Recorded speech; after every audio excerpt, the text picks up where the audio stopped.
राधे राधे दोस्तों, जय श्री कृष्णा। कान्हा जी की कृपा हम सब पर बनी रहे, इन्हीं शुभकामनाओं के साथ आज की वीडियो को शुरू करते हैं।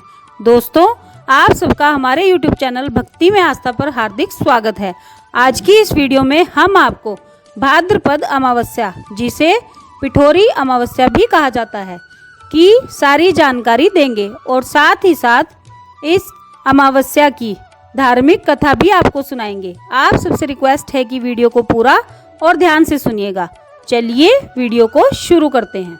सनातन हिंदू धर्म में अमावस्या का विशेष महत्व होता है। शास्त्रों के अनुसार जब सूर्य और चंद्रमा एक साथ होते हैं, अर्थात जब सूर्य और चंद्रमा का अंतर शून्य हो जाता है, तब अमावस्या की तिथि आती है। हर मास में अमावस्या की तिथि एक बार जरूर आती है। भाद्रपद के कृष्ण पक्ष की अमावस्या को पिठोरी अमावस्या कहा जाता है। इस अमावस्या पर पितरों का तर्पण आदि धार्मिक कार्यों में कुश का प्रयोग किया जाता है, इसलिए इसे कुशाग्रहणी अमावस्या भी कहा जाता है। इस दिन पितरों का तर्पण करने से पितृदोष से होने वाली सभी परेशानियों से मुक्ति मिल जाती है। वहीं इस दिन महिलाएं अपनी संतान की लंबी आयु के लिए व्रत भी रखती हैं। ऐसी मान्यता है कि इससे न केवल संतान को लंबी आयु की प्राप्ति होती है, बल्कि मृत संतान को भी नया जीवन मिल सकता है। इस साल पिठोरी अमावस्या का पावन पर्व 7 सितंबर 2021 को मनाया जाएगा। अमावस्या तिथि का आरंभ 6 सितंबर 2021 दिन सोमवार को शाम को 7:40 से हो जाएगा और 7 सितंबर 2021 दिन मंगलवार को अमावस्या तिथि 6:23 पर शाम को समाप्त हो जाएगी। क्योंकि उदया तिथि मान्य होती है, इसलिए अमावस्या तिथि पर व्रत और तर्पण का कार्य 7 सितंबर को किया जाएगा।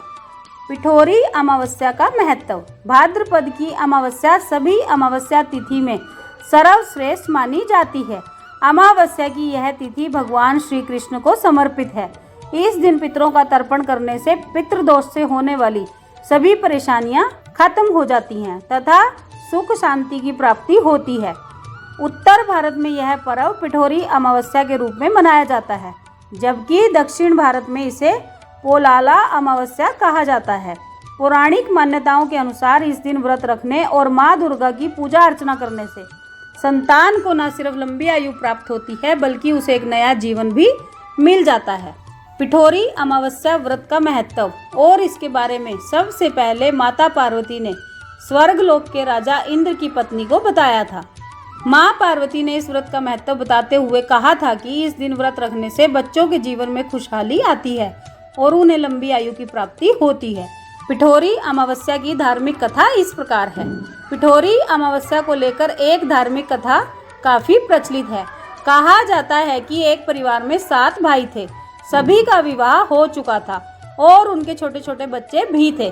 परिवार की सलामती के लिए 7 भाइयों की पत्नियां पिठोरी अमावस्या का व्रत रखना चाहती थी, लेकिन जब पहले साल बड़े भाई की पत्नी ने व्रत रखा तो उनके बेटे की मृत्यु हो गई। दूसरे साल फिर दूसरे बेटे की मृत्यु हो गई। 7वें साल भी ऐसा ही हुआ।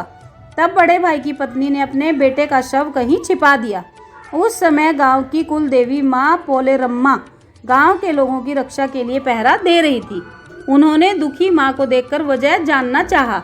जब बड़े भाई की पत्नी ने सारा किस्सा सुनाया तो माँ पोलेरम्मा काफ़ी दुखी हो गई। उन्होंने कहा कि वह उन स्थानों पर हल्दी छिड़क दे जहाँ उसके बेटों का अंतिम संस्कार हुआ था।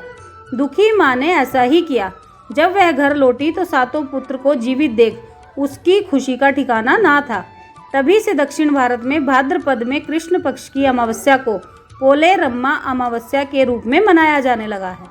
इस दिन हर माँ अपने बच्चों की लंबी आयु के लिए पिठोरी अमावस्या का व्रत रखती है। आपको बता दें कि पोलेरम्मा माता को माँ दुर्गा का स्वरूप ही माना जाता है। पिठोरी अमावस्या का महत्व और उसकी परंपरा। भाद्रपद अमावस्या को विवाहित महिलाओं द्वारा संतान प्राप्ति एवं संतान की दीर्घायु के लिए भगवती देवी दुर्गा का पूजन किया जाता है। हमारे शास्त्रों में जप इत्यादि करते समय कुश को पवित्री के रूप में धारण करने की भी परंपरा है। इस दिन वर्ष भर कर्म कांड कराने के लिए पंडित पुरोहित नदी पोखर आदि स्थानों से कुशा नामक घास उखाड़कर घर लाते हैं। इस संबंध में पौराणिक मान्यता है कि इस दिन कुश को उखाड़कर रखने की परंपरा है, क्योंकि इस दिन जो कुश उखाड़ा जाता है वह पूरे साल तक किसी भी धार्मिक कार्य में प्रयोग किया जा सकता है। कुश ग्रहणी अमावस्या अर्थात भाद्रपद अमावस्या के दिन धन संपत्ति, घर की सुख शांति और पितरों को संतुष्ट करने के लिए कई पारंपरिक पूजा भी की जाती हैं। जनमानस में यह पिठोरा अमावस्या के नाम से भी जानी जाती है। यह तिथि काल सर्प दोष निवारण, स्नान, दान और पुण्य कर्म के लिए बहुत अधिक महत्वपूर्ण मानी जाती है। हिंदू धर्म में इस अमावस्या को पितृतर्पण, श्राद्ध कर्म, पिंडदान आदि खास कार्यों के करने के लिए माना जाता है। चलिए अब आपको पिठोरी अमावस्या पर किस प्रकार पूजा की जाती है उसकी विधि बता देती हूँ। इस दिन प्रातः उठकर किसी नदी या कुंड में स्नान करें, सूर्य देव को अर्घ्य दें और बहते जल में तिलों को प्रवाहित करें। पितरों की शांति के लिए पिंड दान करके ब्राह्मण या किसी गरीब को दान या दक्षिणा दें। अगर काल सर्प दोष से परेशान हैं तो उसके निवारण के लिए पूजा अर्चना करें या योग्य पंडित से करवाएं। सायंकाल के समय पीपल के वृक्ष के नीचे सरसों के तेल का दिया जलाएं और पितरों को स्मरण करके अपनी परेशानियों से मुक्ति के लिए उनसे प्रार्थना करें। संभव हो तो पीपल की 7 परिक्रमा भी कर लें। पिठोरी अमावस्या के दिन कुछ छोटे छोटे उपाय करने से परेशानियां समाप्त होती हैं। चलिए अब आपको वो उपाय भी बता देती हूँ। पिठोरी अमावस्या के दिन किसी पवित्र नदी में स्नान करने और दान करने का विशेष महत्व है। इस दिन किए गए दान से सहस्त्र गोदान के समान पुण्य की प्राप्ति होती है।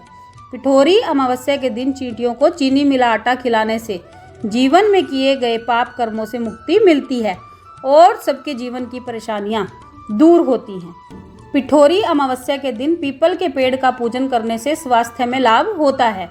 इस दिन माताएं भगवान विष्णु का पूजन करने के बाद पीपल के पेड़ की परिक्रमा कर जल चढ़ाती हैं। उनके पुत्रों के सभी रोग उससे दूर हो जाते हैं तथा उन्हें दीर्घायु की प्राप्ति होती है। इस अमावस्या के दिन पास के किसी तालाब या नदी में मछलियों को आटे की गोलियां खिलानी चाहिए। ऐसा करने से जीवन में आर्थिक तंगी दूर होती है और धन धान्य में वृद्धि होती है। काल सर्प दोष दूर करने के लिए पिठोरी अमावस्या के दिन चांदी के नाग नागिन का जोड़ा बनवाकर नदी में प्रवाहित कर देना चाहिए या फिर शंकर जी के मंदिर में चढ़ा देना चाहिए।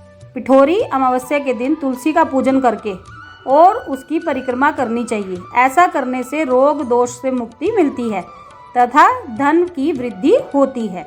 तो दोस्तों, ये थी भाद्रपद अमावस्या, जिसे पिठोरी अमावस्या भी कहा जाता है, की संपूर्ण जानकारी जो हमने आपको दी। आप सबने वीडियो को ध्यान से सुना, इसके लिए आपका धन्यवाद। आज की वीडियो में बस इतना ही। कल फिर मिलते हैं एक और नई वीडियो के साथ। तब तक स्वस्थ रहिए, मस्त रहिए, अपना और अपनों का ख्याल रखते रहिए और प्रभु के श्री चरणों से जुड़े रहिए। राधे राधे दोस्तों, जय श्री कृष्णा, जय माता दी।